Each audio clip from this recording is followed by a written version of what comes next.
Come on in, guys. Welcome to Idled Out, where we talk all things Survivor. My name is Luke, and today we're talking about Episode 8 of Survivor Winners at War. With a crazy merge boot and our person from the Edge returning, we've got a lot to talk about. Seriously, there's a lot to dig into this episode, so I want to talk about my top 5 immediate takeaways. Rather than a full episode recap, I'll be highlighting 5 things from this episode I think we should be talking about. That might be specific characters, moves, or moments, or just general things I noticed. So, spoiler warning. But before we dig into all the crazy strategy in our Edge returnee, my 5th takeaway is going to be just how much I appreciate Nick's edit this episode. This, people, is why Survivor is one of the most unexpectedly hilarious shows on TV. Tony talking about Nick being a hyena, and then an instant cutaway to Nick looking, literally, like a hyena, is simply amazing editing.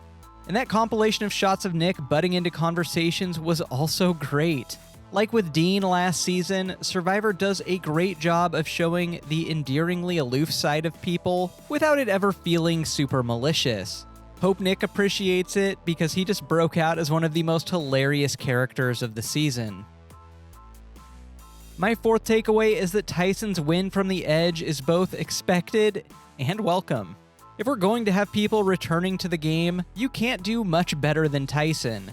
And honestly, his sneaky, secret jar of peanut butter was probably the difference between winning and losing. But we've got to talk about how he played once he's back in the game. Tyson appeared to take a backseat, which in my opinion was the right way to go.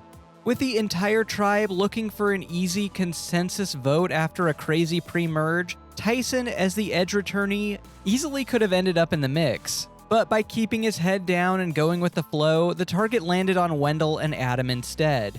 So, good for Tyson. My 3rd takeaway this episode is that Denise made a serious miscalculation in her retelling of idling out Sandra. In Survivor, and especially in a season of Winners, you really don't want to go around telegraphing just how great of a player you are. Undoubtedly, word would have gotten around about how Denise took out the queen. The people at that tribal would have told Denise's story for her, so there was no reason for her to brag about it in front of the entire tribe. Of course, on the other hand, these people aren't chess pieces, and this game doesn't take place in a vacuum. Lord knows if I idled out Sandra Diaz-Twine, I'd be telling anyone and everyone who would listen. Heck, I'd probably put it on my tombstone. So I don't blame Denise, but I'm going to guess that this conversation is probably the beginning of the end for Denise's game. She's made herself way too visible. And speaking of visible, my number 2 takeaway this episode is that the Big Threat Alliance is what all these guys should have been doing from the beginning. In my opinion, Tony and Jeremy have left themselves very vulnerable at the merge by taking all the legendary old schoolers out of the game. So this alliance is a smart idea, but is it too little too late? And also, Ben's in it for some reason? Maybe he thought big threats meant literally large people. With only 4 self-designated big threats in the alliance, this group could be in pretty hot water pretty soon. Finally, my top takeaway from episode 8 is that Sophie is a master at Survivor.